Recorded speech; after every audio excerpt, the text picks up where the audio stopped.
किशनपुर एक छोटा सा गांव था जहां हर सुबह पंछियों की चहचहाहट के साथ होती थी।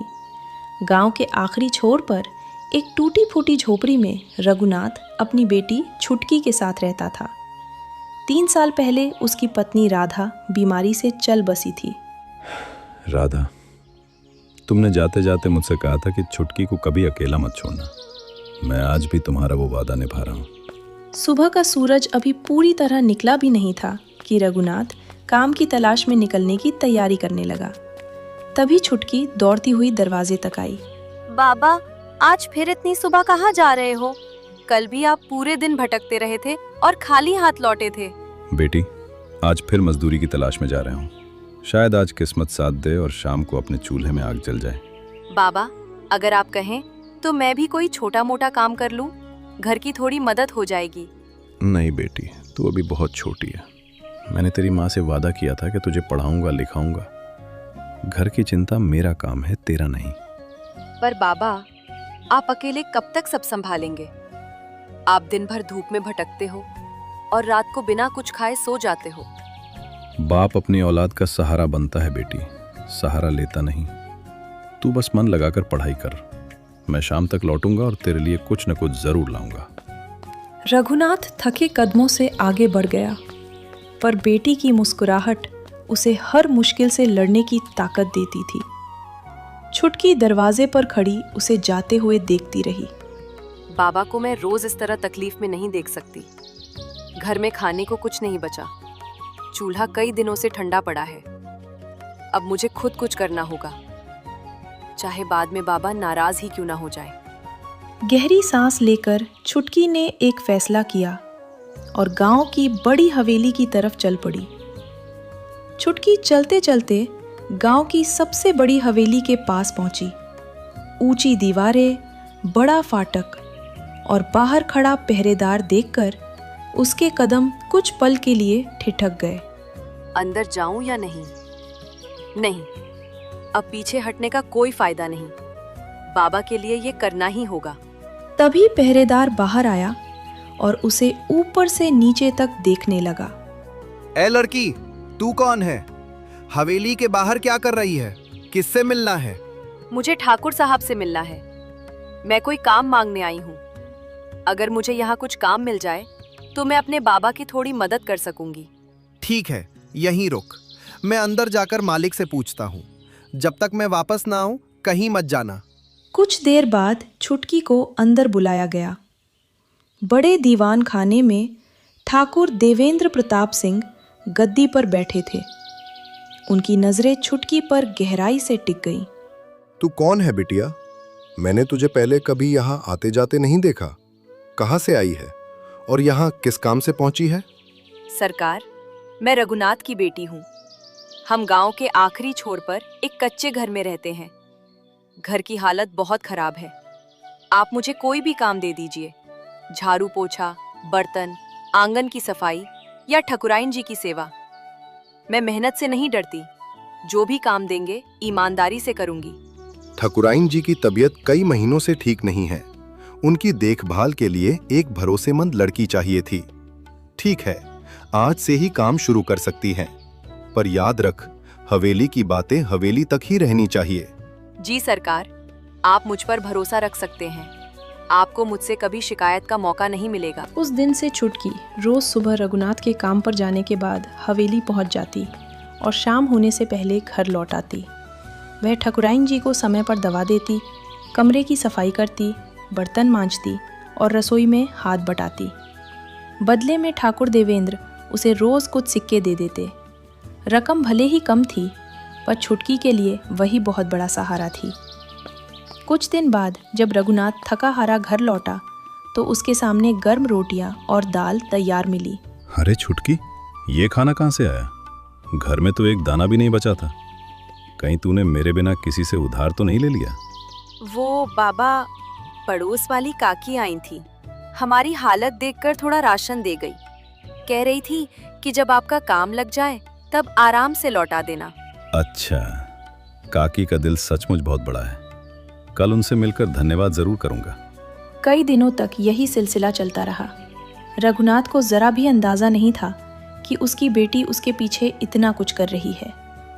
रात को खाना खाकर वह सो जाता और छुटकी चुपचाप उसे देखती रहती। बाप के चेहरे पर सुकून देखकर उसके होठों पर भी हल्की मुस्कान आ जाती। माफ कर दीजिए बाबा, मुझे पता है झूठ बोलना अच्छी बात नहीं, पर आपको रोज भूखा देखना उससे भी ज्यादा बुरा लगता था। ठाकुर देवेंद्र प्रताप सिंह का छोटा भाई यशवंत कुछ दिनों के लिए शहर से हवेली आया हुआ था। लगभग 45 साल का यह आदमी 2 बार शादी कर चुका था और दोनों ही पत्नियां उसे छोड़कर जा चुकी थीं। दिन भर वह हवेली में इधर उधर घूमता रहता, कोई खास काम न करते हुए भी अपनी दौलत के घमंड में खुद को सबसे बड़ा समझता।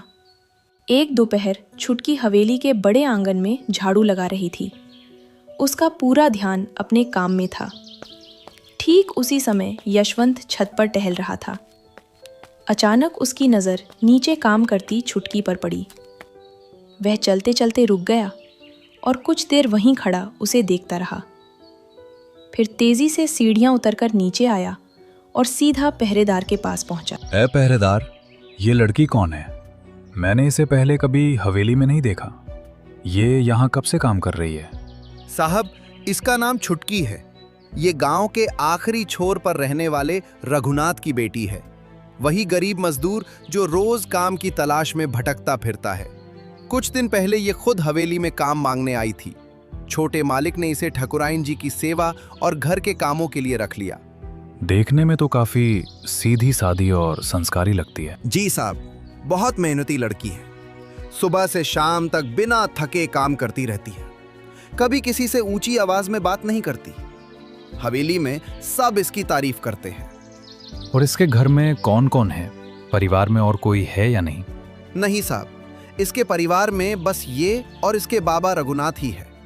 इसकी माँ का तो कई साल पहले बीमारी से देहांत हो गया था। अच्छा, समझ गया। ठीक है, तू अब जा सकता है।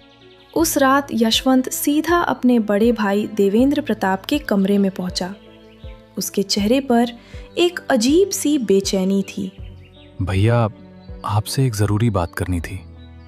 कई दिनों से मन में एक बात चल रही है, आज सोचा कह ही दूं। क्या बात है? तेरे चेहरे पर बड़ी बेचैनी दिखाई दे रही है। भैया, हवेली में जो छुटकी काम करती है ना, मैं चाहता हूं मेरी शादी उसी से हो जाए।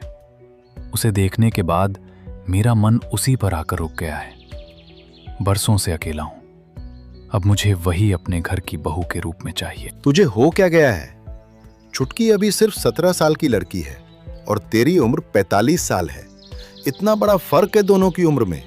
क्या तूने सोचा कि उसके बाप रघुनाथ को ये बात पता चली तो वो क्या सोचेगा? मुझे इन बातों से कोई मतलब नहीं भैया। उम्र का फर्क है तो क्या हुआ? मेरे पास धन दौलत, जमीन जायदाद, किसी चीज की कमी नहीं है। मैं उसे हर सुख सुविधा दे सकता हूँ। आप बस किसी तरह ये रिश्ता तय करवा दीजिए। रघुनाथ गरीब आदमी है। प्यार से बात मान जाए तो ठीक, वरना उसे समझाइए, यकीन दिलाइए कि उसकी बेटी को किसी चीज की कमी नहीं होगी। कुछ देर खामोश रहने के बाद ठाकुर देवेंद्र ने गहरी सांस ली। उसके मन में अपने भाई की जिद और अपनी हवेली की इज्जत के बीच उलझन साफ छलक रही थी। ठीक है, अगर यही तेरी जिद है तो मैं इस बारे में बात करूंगा। मैं रघुनाथ को अच्छी तरह जानता हूं। बेचारा रोज काम की तलाश में दर दर भटकता फिरता है।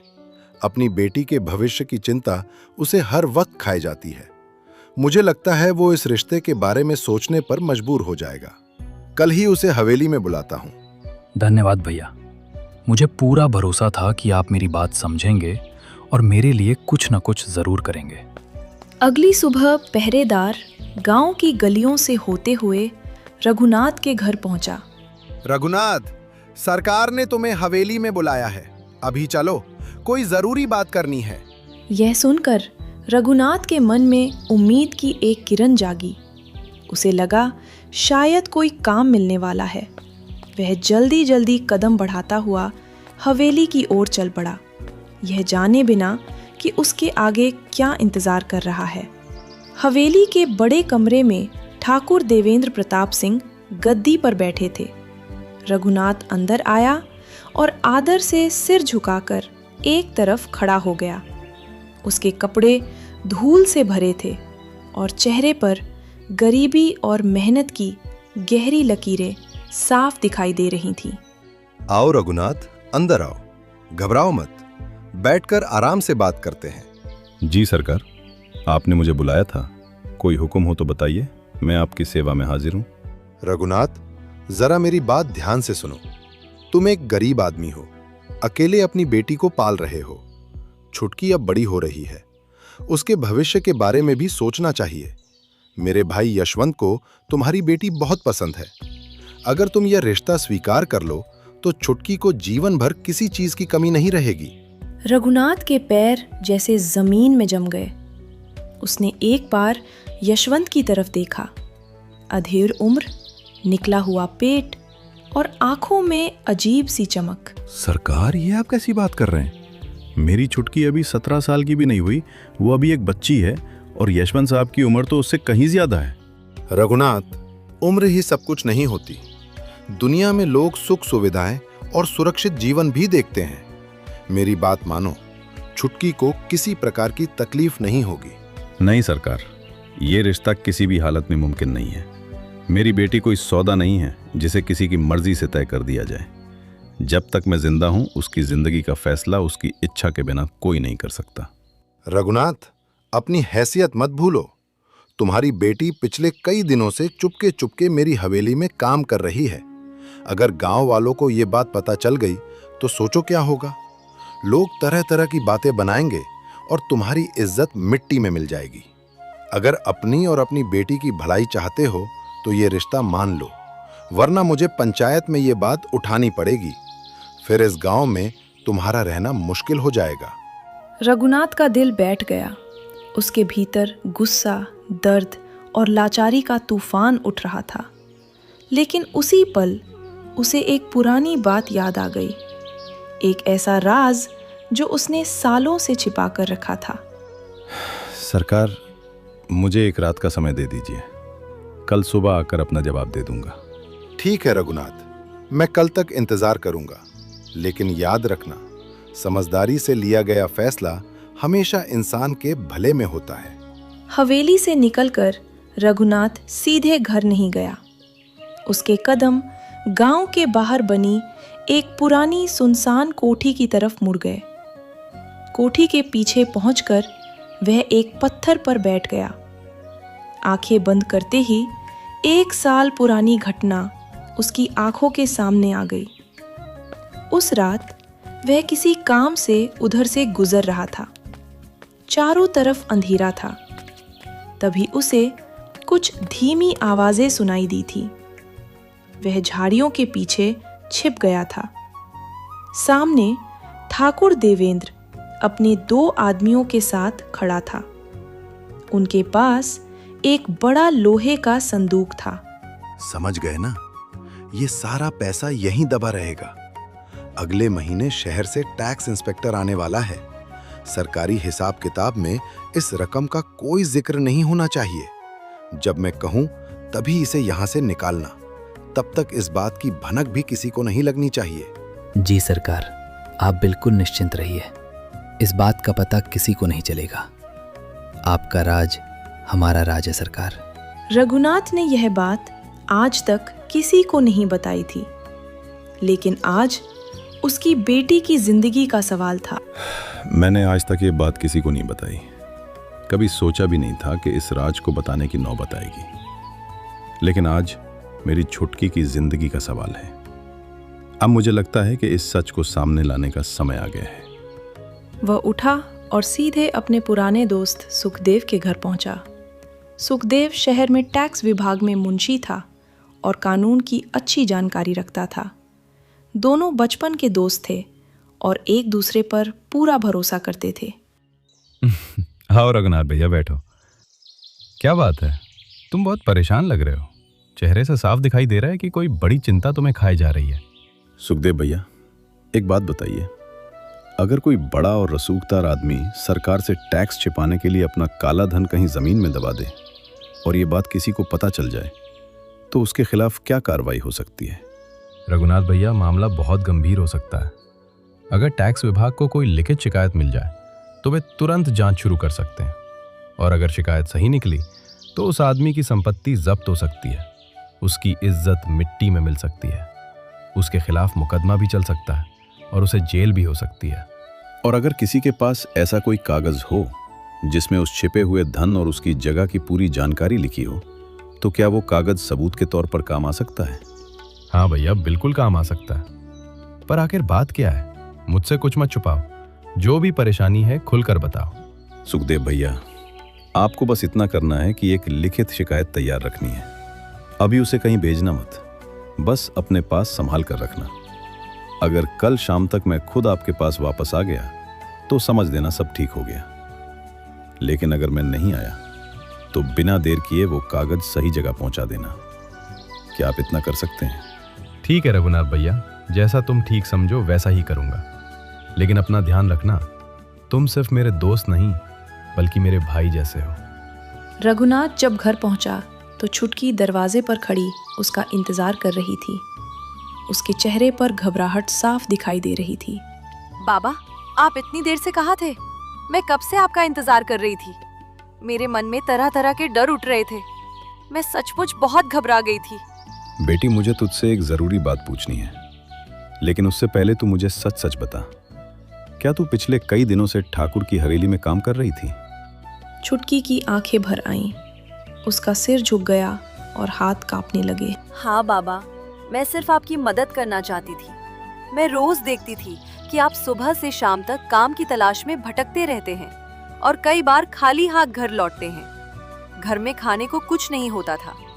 आपकी वो हालत मुझसे देखी नहीं गई, इसीलिए मैं चुपचाप हवेली में काम करने लगी। लेकिन मुझे जरा भी अंदाजा नहीं था कि उन लोगों के मन में ऐसी बात चल रही है।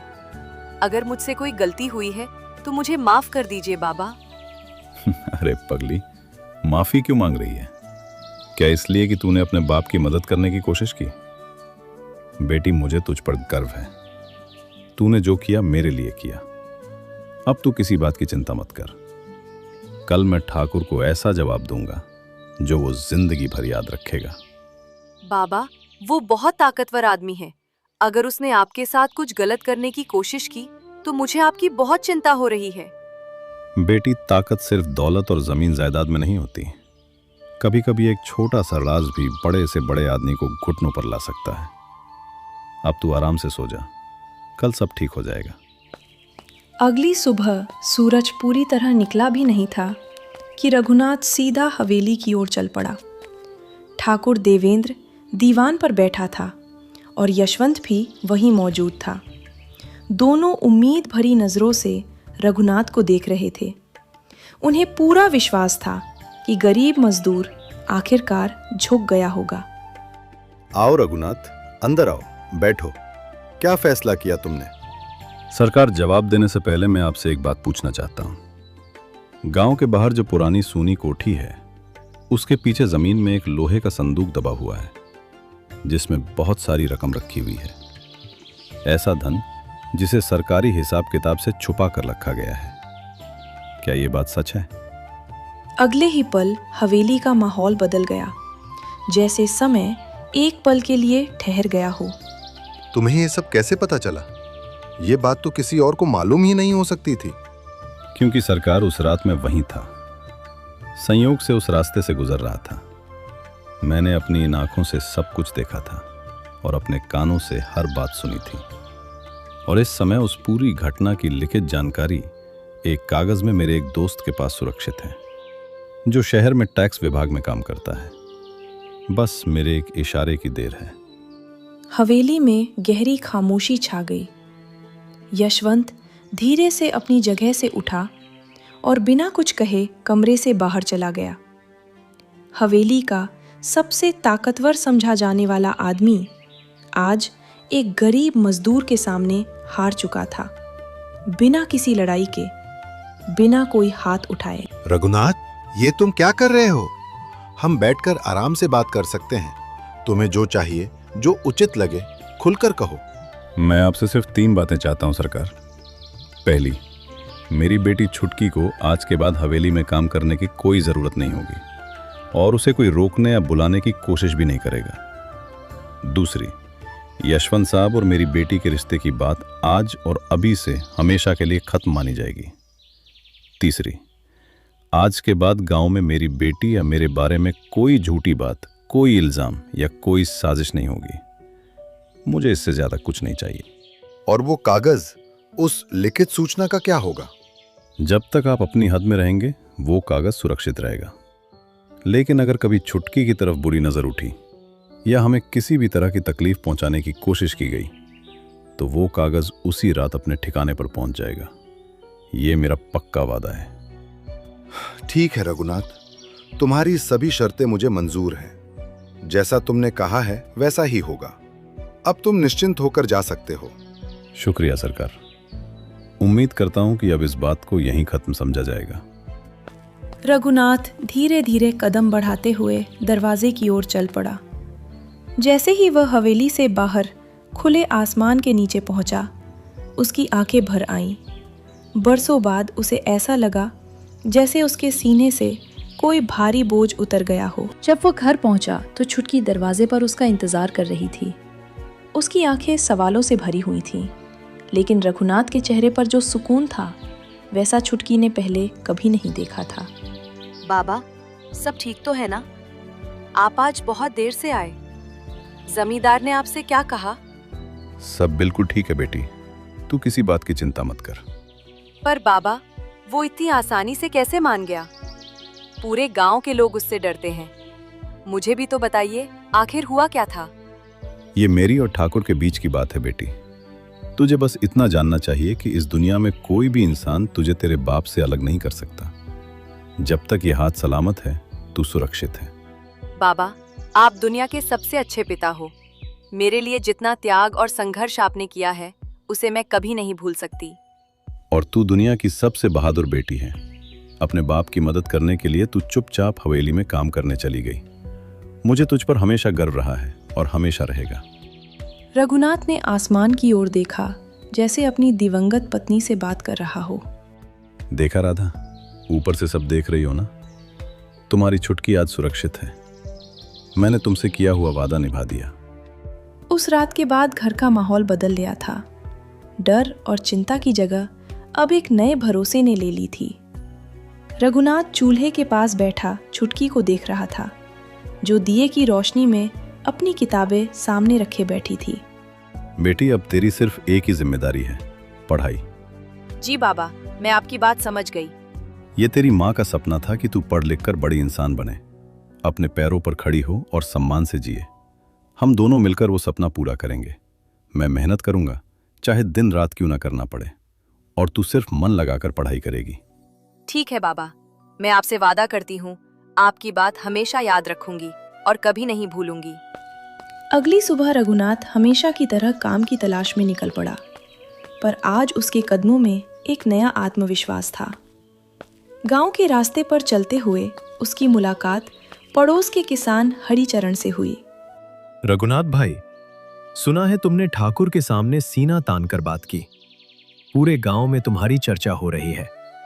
लोग कहते हैं कि गरीब होकर भी तुमने अपनी इज्जत नहीं बेची।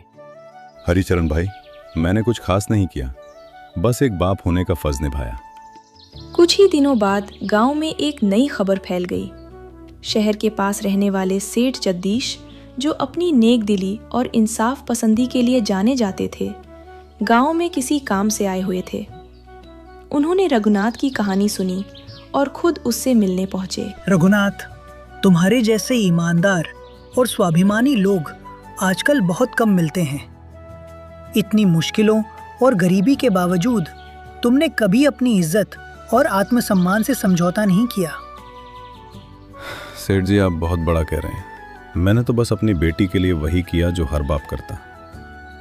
अगर तुम चाहो तो मेरे यहाँ काम कर सकते हो। एक स्थायी नौकरी, अच्छी मजदूरी। मैं तुम्हारी और तुम्हारी बेटी दोनों की जिम्मेदारी में साथ दूंगा। रघुनाथ की आंखों में विश्वास नहीं हो रहा था। इतने बरसों के संघर्ष के बाद आज पहली बार किसी ने उसे बिना किसी शर्त के सहारा देने की बात कही थी। सेठ जी, आपकी ये मेहरबानी मैं जिंदगी भर नहीं भूलूंगा। मैं पूरी ईमानदारी से आपकी सेवा करूंगा। उस शाम जब रघुनाथ घर लौटा तो उसके चेहरे पर एक अलग ही चमक थी। छुटकी दरवाजे पर खड़ी उसे देखकर समझ गई कि आज कोई अच्छी खबर है। बाबा, आज आपके चेहरे पर इतनी खुशी क्यों है? बेटी, आज से हमारे घर का चूल्हा कभी ठंडा नहीं पड़ेगा। सेठ जगदीश जी ने मुझे अपने यहाँ काम पर रख लिया है। अब मैं तेरी पढ़ाई का पूरा खर्च उठा सकूंगा। बाबा, ये तो बहुत बड़ी खुशखबरी है। माँ का सपना अब जरूर पूरा होगा। महीने बीतते गए। रघुनाथ अब सेठ जगदीश के यहाँ मेहनत और ईमानदारी से काम कर रहा था। घर की हालत धीरे धीरे सुधरने लगी थी। कच्ची झोपड़ी की दीवारों पर अब हल्की सी मरम्मत हो चुकी थी और चूल्हे से रोज धुआं उठता था। एक शाम छुटकी अपनी किताबें समेटते हुए बैठी थी जब गांव का डाकिया दौड़ता हुआ उनके दरवाजे पर पहुंचा। रघुनाथ भाई, तुम्हारी बेटी छुटकी का नाम है सूची में। जिला स्तर की परीक्षा में पूरे इलाके में सबसे ज्यादा नंबर लाई है। रघुनाथ के हाथ से लालटेन छूटते छूटते बची। वह कागज लेकर कांपते हाथों से पढ़ने लगा। छुटकी, ये सच है? तूने कर दिखाया बेटी। बाबा, ये सब आपकी वजह से हुआ। आपने मेरे लिए जो त्याग किया, जो संघर्ष सहा, उसी का नतीजा है ये। उसी रात रघुनाथ घर के आंगन में अकेला बैठा आसमान की ओर देख रहा था। तारों भरा आसमान मानो उसकी पत्नी की मुस्कान बनकर उसे देख रहा था। राधा, देख रही हो ना, हमारी छुटकी ने कर दिखाया। मैंने तुमसे किया हर वादा निभाया। अब वो अपने पैरों पर खड़ी होगी, अपने दम पर अपनी दुनिया बनाएगी। कुछ साल बाद छुटकी ने शहर के कॉलेज से पढ़ाई पूरी की और गांव लौटकर वहीं एक स्कूल में अध्यापिका बन गई। वह उन गरीब बच्चों को मुफ्त में पढ़ाती जिनके पास पढ़ने का साधन नहीं था। याद रखो बच्चों, चाहे हालात कितने भी मुश्किल क्यों ना हो, अगर मेहनत और ईमानदारी का रास्ता न छोड़ो तो कोई भी मुसीबत तुम्हें झुका नहीं सकती। गांव में अब रघुनाथ और छुटकी की कहानी एक मिसाल बन चुकी थी। लोग अपने बच्चों को उनका उदाहरण देकर सिखाते कि सच्चा साहस और आत्मसम्मान ही इंसान की सबसे बड़ी दौलत है। एक गरीब बाप की मेहनत और एक बेटी के त्याग ने मिलकर वह जीत हासिल की जिसे किसी हथियार या दौलत से नहीं जीता जा सकता था।